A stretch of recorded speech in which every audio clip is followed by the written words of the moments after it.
Welcome back to VNR, Veterans News Radio. Welcome back to VNR. This is Veterans News Radio. Today, May 20th, 2014, I have a very special guest. Her name is Tonia Ladd. She was at Fort McClellan, Alabama in 1984. Tonia? Yes. How are you today? Good morning, Sal. I'm wonderful, and I'm so happy to be here. Okay. Now, I did read your bio and saw a lot of things, a lot of things that are very heartbreaking as well. Tell me how you began this quest with Fort McClellan and then, of course, getting into the HR 411. Well, how I began the quest was in 1984 when I joined the Army. And, of course, I did not know anything about our toxic exposure, pardon me, until last April when I found out via, a friend on Facebook. And then I began to try to get very actively involved in the bill, HR 411, that we're trying to get passed through Congress. Right. And have you found, have you, hit, a wall at the dead end or something like that at times when you're trying to get this stuff through? Oh, yes. I feel like we don't have enough people involved. It feels like we have a small handful community of people who are constantly trying to promote and encourage. And it seems like we have over 10,000 members if you look at all of the pages on Facebook, different groups. But no one wants to get involved and work with us to help us get this bill passed. Well, I do think that a lot of them have health issues as well. I remember. I don't know if you remember Eric Allen or not. I don't believe. Eric was in his 40s. He died last year. He had ALS, and obviously, they're 100% sure that it was caused by Fort McClellan. He left behind his wife. And I did have a chance to, he couldn't really talk towards the end, but I did have a chance to message him quite a few times. The man was very, very passionate. Unfortunately, he could not do what he really, really wanted to. He was sick. And I'm sure we have a lot of them as well that are sick. That's why I think we need to kind of rabble-rouse the ones of us that are still halfway decent and get the things going. It is an unfortunate situation. Another thing I've been finding as well, people are afraid. I don't know why. Right. But people are afraid. Well, they're afraid that they're going to lose what benefits that they might have, or that they might be labeled someone that needs to be watched as some type of an alternative group. And, I understand that. I imagine with my post on Facebook yesterday that maybe someone is watching my post as well. Everybody's afraid of that, but it can't stop us from our mission. Well, what does it matter anyway? Look, I wrote this wonderful little thing a couple of months ago, maybe a month ago, that I posted on one of the groups. I was in 1982. Little did I know, I died in 1982. And now we are slowly rotting away. Right. So exactly. Who cares? What are they going to do to us? There's nothing that they can do to us at this point. There really isn't. We're sick as it is. We're sick enough, and enough is enough. Exactly. And we have to just, the healthy ones, and the younger ones especially, because I've received some critical comments from people on certain groups from the younger soldiers who really don't understand what we went through, what we were exposed to. It's like when my father was in Vietnam, he was exposed to Agent Orange, and I really was not involved with him when he was working on getting his disability until his cancer became so terrible that I understood the impact of what his mission was to protect our country and at the same time he was exposed to a chemical that killed him. And then it began to make me more aware of the fact that, my dad was a soldier and he died trying to protect our country. And now here we are, it's come full circle, and I as well have been exposed to a lot of toxic chemicals, which I can't reverse.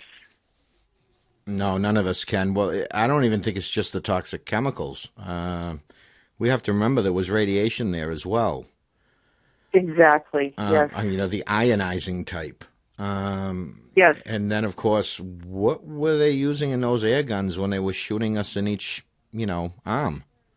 What did they have in there for vaccines? I've tried That's what I would like to know. I've tried and tried to get answers on that, and no one has an answer. I mean, what did you shoot us up with? I do have my conspiracy theory as to, Well, this isn't conspiracy theory, dear.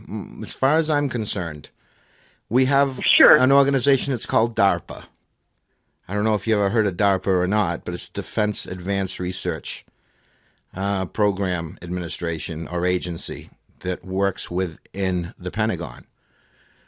Uh-huh. They have done all sorts of different work. They've actually done all sorts of different things because what they're trying to do, they're trying to make a super soldier. That's what they're doing. And what better time to have done that than during the Cold War?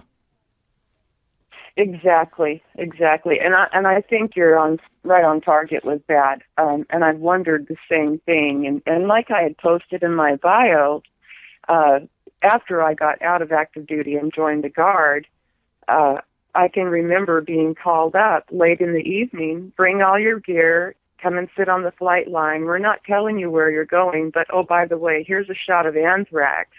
And I was shocked, because that's not quite what I expected to receive. Right. Well, fortunately, they do. Go ahead. They do interesting things. They've done interesting things to us. We're supposed to listen to our superiors. We're supposed to do all this other stuff. But now, in this day and age, I'm just wondering how our superiors are feeling about everything we've been through and possibly what they went through. Are you there? Yeah, I'm here. Okay, I got it. Okay, basically, we'd listen to our drill sergeants. We'd go to the creek and fill our canteens to drink. We did not expect them to get us sick, did we? Did I lose you? Right. Okay. I'm sorry, I missed you that part. Okay. As I was, but you bring up an interesting point about the canteens, because I don't know about you, but I know that the canteens that we received were previously used by the groups before us. Mm-hmm. And so you have to wonder, even that they were plastic or plastic material. It's porous, it absorbs God knows what, all kinds of chemicals. And they weren't sterilized when we were handed them. Of course they weren't. We were just told to drink. Right. But we also hydrated from the creeks ourselves. And we know that those creeks, still to this day, from what I believe, they're still polluted with PCBs and TCEs as well. Right. I mean, I don't know what more to say. We are having a problem. We need to fix this problem. Is anyone going to wake up to this? Well, part of me makes me think that, because the VA is going through their little scandal right now, maybe this might be helpful to us, and that's why we can't stay sitting down. We need to use this to our advantage. Exactly. Now, I understand that you're going to be going down with Ted Methvin for the movie that they're doing, the documentary they're doing on Fort McClellan. What is it, I believe? Toxic Service, A Soldier's Story. That's right, I am. That's the 22nd of July? Yes, that's the 22nd of July. And actually, I just found out yesterday that my RV is going to be ready to go. I don't own my car. I sold it to get my RV fixed up just for this trip. Right. And I'm thinking about going down maybe a month early so that I can speak with some of the townsfolk and perhaps meet some of the people who were involved in assisting in the author of the book, My City Was Lost, right, which details the story of the citizens of Anniston, mm-hmm. at least, to kind of get their viewpoint on what they think about our status, because I'm sure they have an opinion that they probably are in agreement with us. So I'm really excited, in a way, to go back there, in a way. Just bring plenty of bottled water with you. Yeah. Don't drink out of any stream. Don't drink and don't take a shower there. That's all I'm going to say. But other than that, how many people do you figure are going to be showing up? When I spoke with Ted the other day on Messenger, he said it looked like 8 to 10 people would show up in Alabama. And I do understand that there are a lot of veterans out there who are ill and can't make it for that reason. Myself, personally, I only have an income of $400 a month. Right. And I donated $225 toward Ted's documentary. Not that I'm blowing my own horn. Oh, no, good for you, but it's good that people know this. Exactly. This is how important that this is to me, to all of us, all of my friends who went through. And as I told you, I am considered indigent and homeless by the VA, and I'm living in my grandfather's old tater barn, which is what he called it. Right. So I don't have modern luxuries, but I'm able to ambulate.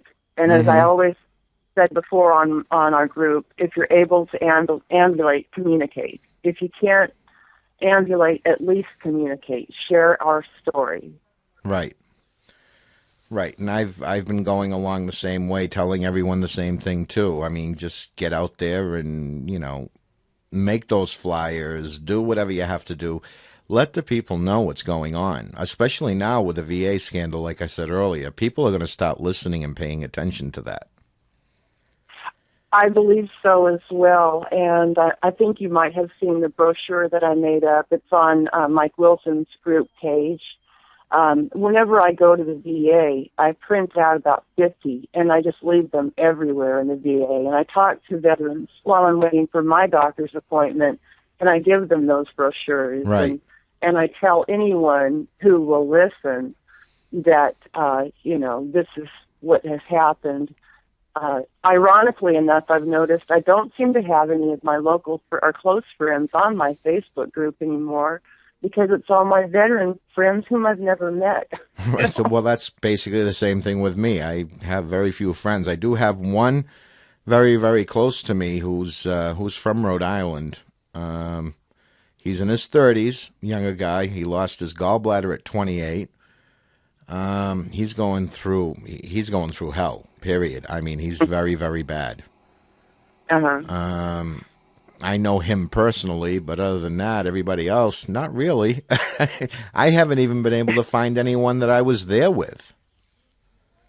Oh, that you made me remember something that I wanted to share with you. You'd mentioned other veterans who had attended there and our drill sergeants.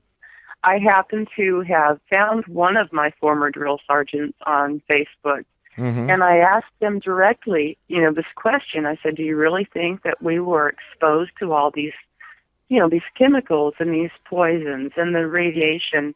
And he said, absolutely. He said, whatever you've heard is true. And he is suffering from prostate issues related. What company were you with when you went in? I was in Echo Company 12 Battalion. Yeah. Yeah, I was Bravo 10. So I was just thinking, because there's one sergeant I can remember. That's it. I can't remember anyone else. Isn't that terrible? Well, I found, I actually had my military book, the one that you can buy when you go through basic. Right. And so, that was kind of helpful. I do have a couple of other friends from basic and AIT, because I attended both there. we kind of accidentally found each other by searching people's names. Right. Yeah, Well, it's funny how you're coming up with this. I did find a drill instructor up in the Rhode Island area. Basically, what he was, I believe he was Alpha 10. And I asked him a few questions. And the questions came out just, unfortunately, the way I thought they were going to. Yeah, that happened. Yeah, that happened. But I can't talk about it. Which kind of perturbed me. Because, yes, the middle of the night runs. There were a few of us that were selected. In the middle of the night, they'd come out and they'd wake us up and they'd take us for a run out into the woods. And then we stopped at this place where there was a tent set up and they'd gas us with something. Oh, my goodness. After we took our masks off. He told me the reason why we did that was because, we were going to be doing the counterterrorism MP work. And it wasn't everyone that was involved. However, it's like, okay, so what happened? Why did this happen? I know 2 other people that this happened to that weren't in at the same time that I was. What are they covering up? What are they trying to do? And then at the end, they hosed us down with water. That's not decontamination stuff, It really isn't. Not from there. No. Not from there. Only if they have it trucked in. No, not at all. So it's, what did they do? What did they do to us? What are they trying to do to us? And then the next thing you know, years go by and you get sick. What happens then? Well, maybe I got bad genes. I thought that when I lost my first baby. I just assumed that, but I'd like to mention that approximately a week before I lost that first child, we were made to go through the gas chamber, not at Fort McClellan, but, training at the Army post I was assigned at. And I tried to explain to them that I had just found out that I was pregnant, but I didn't have a doctor's slip. And so they made me go through the gas chamber anyways. And then a week later, I lost the baby. Right. And which makes you think, even if it was CS gas too at the time, I mean, there have been studies that show that stuff's not good for you either. And they can give you long-term injuries. Well, it makes you wonder about, I don't know about when you went through, but when I went through, and I've seen this a lot on many of the posts, people discussing their upper respiratory infection that everyone seems to have had when they were at basic, the first few weeks they were there. And it's just weird how does that happen, not just for one group of soldiers going through training, but everybody. Years. And everybody. Years and years, exactly. Yeah, well, what was that all about? There's something not right there. Well, I have seen citation letters online from people appealing at the VA and winning. There was a woman who won VX gas, which is mustard gas, I believe, as well as there was another one that posthumously won, the family won for Agent Orange at Fort McClellan. Well, I'd like to have a copy of that one. I'll have to look for it. I can get it to you, but they did have it there. They had all sorts of other things there, too. I mean, it's a very, very interesting type of situation and no one is doing anything about it. Now, the last time I talked to Ted, he told me that he spoke to a congressman down there, Congressman Rogers, Mike Rogers, and that man is totally against all this. Of course, we know he's on the dole with Monsanto. Here we go with the M word again. Monsanto had a lot to do with this, too, but so did the government. Yeah. What does everyone out there expect us to do?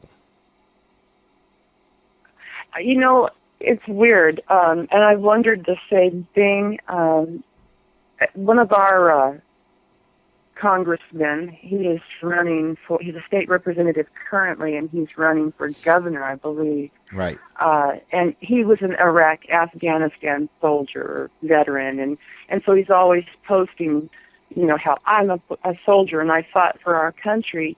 And when I contacted him, of course, I received the gratuitous form letter that they always send us. Right. And then I wrote to him.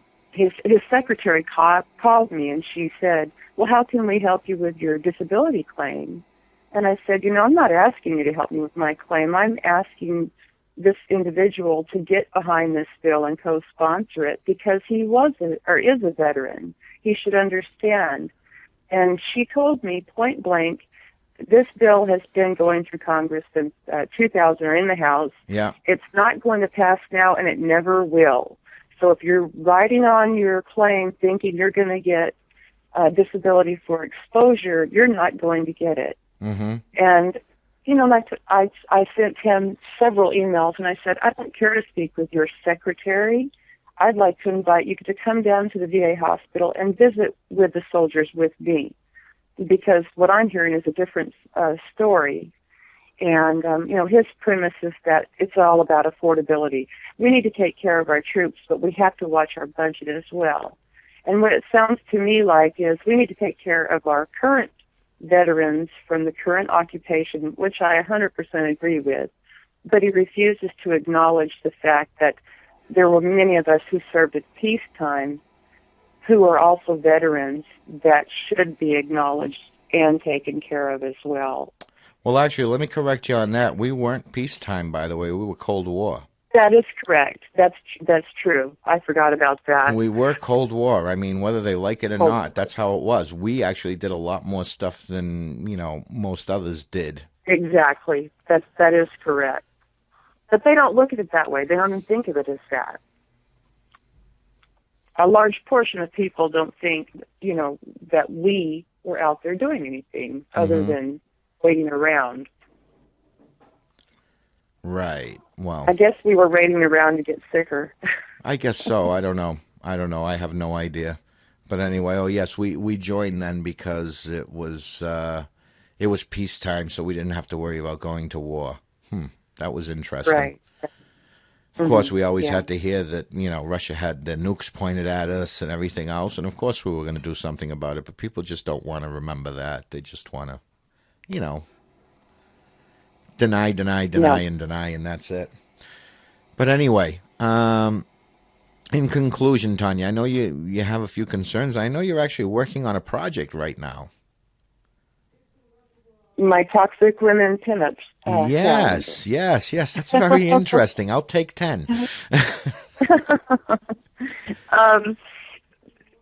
Again, well, you saw the photo that I sent to you. Yeah. And I posted another photo on the page. I'm not in the best of health physically, but I cannot stand being inside on a beautiful day, and so I force myself to go out and work. Certainly. Of course, it takes me 2 to 3 days to recover, but my point I was trying to get across to the women in my group is that, yes, we're older, but we can still show that we're strong and attractive, and that we are, proud of our bodies, and we're proud to be veterans. And all of the women that I'm trying to showcase are veterans who are ill or have been through during the same time as myself. Unfortunately, as you might know, I'm receiving a lot of negative feedback, which really surprised me. The women, they're very self-conscious about their bodies because of their ages. Mm-hmm. Sure. I mean, we all have our good points and our bad points, but, I've had a lot of good responses from the men who would like to buy the calendar. Well, but, yeah, I mean, it's evident. I guess, is this going to be a calendar full of meat? I don't want to do that, but right. The money was going to go to generate funds for this documentary. Mm-hmm. And so I was trying to do it in a quick turnaround. Okay. And I had some good admins. But currently I've got 23 women in my group. It's a closed group, so I ask every woman in the group, please share this page or invite your friends to be involved, your fellow veterans. Mm-hmm. And no action, no activity at all. Really? Which is sad. Yep. Well, maybe somebody else will hear this and try. What's the name of your page? It's called Toxic Women Pinup. It is a closed page. I've considered opening it to see what happens, making it public access.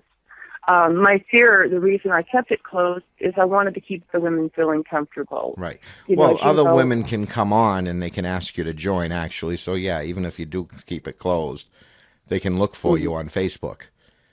Sure. I'm pretty sure there'll be quite a few out there that would be interested in doing this. The unfortunate part is that with anything else, I mean, communication on this has been terrible. Not everyone knows about this. Right. I mean, for Pete's sakes, I found out about this a couple of years ago when I picked up a Law Enforcement Today issue. I saw that article as well. You know, and it was I saw it after the fact.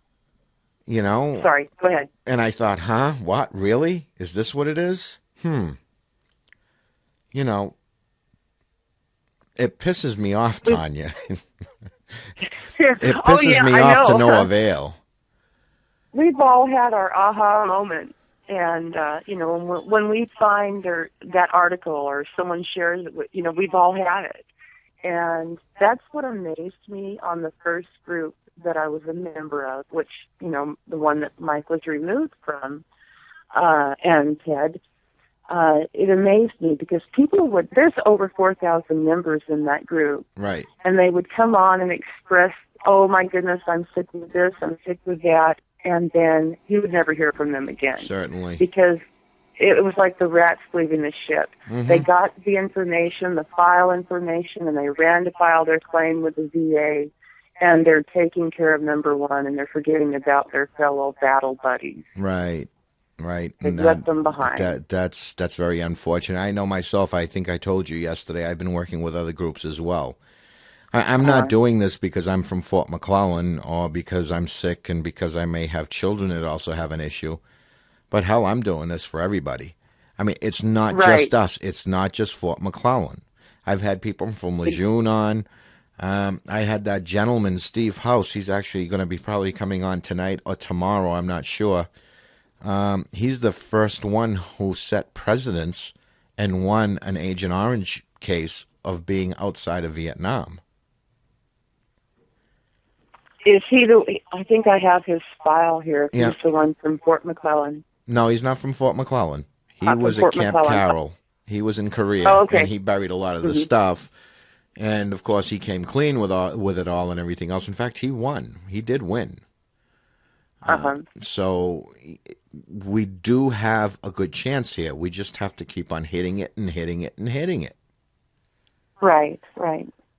And that's what, I mean, right now I can't work a regular job. I do have PTSD, and I just can't do that anymore. And I think the reason was, like I said, I found out last year about this, and my focus totally stopped being about my job. Right. As a wage owner, it all became about educating the public, educating our veterans, educating our congressmen and senators.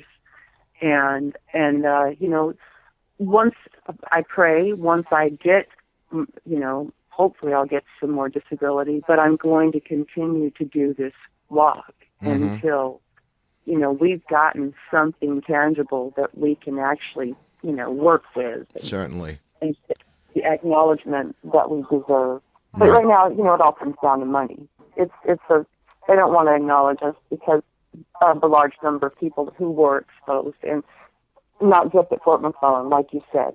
There's 71 installations on this now, but of course Alabama's not listed yet. Well, of course. Well, yeah, it is. The Anniston Army Depot is. Is it listed now? Yeah, the Army Depot is, and of course, it goes from there. But anyway, with EPA has stuff. I have a document from BRAC, the Base Relocation and Closure Committee, saying that they had to just come to terms and figure out that they're going to have to close up a good part of the land at Fort McClellan because there's just nothing they can do about it, and it'll have to be used for passive recreation, and we can only watch the bunnies and the bugs walk through it. That was a Miss Schneider that said that. I believe that was in 2005. August Wow. 11th, 2005, I think. I'm not sure. I'm going to have to go back and look, but I have the whole document. So there is proof. There is a lot of stuff out there. They're just not wanting to settle, basically, period. Certainly. Exactly.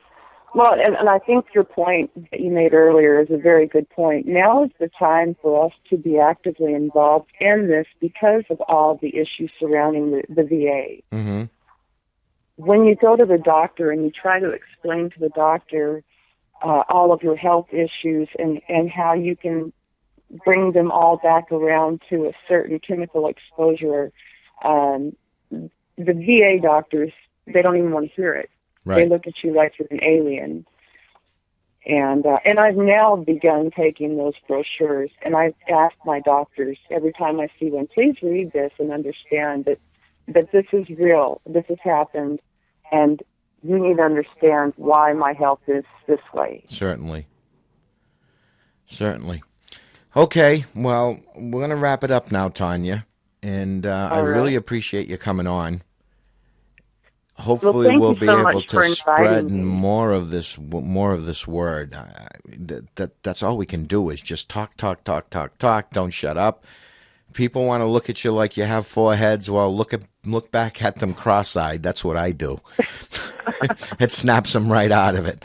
But anyway, and let's not give up the fight. And I'm talking to everyone out there who's going to be listening. Let's not give up the fight. That's what they want us to do.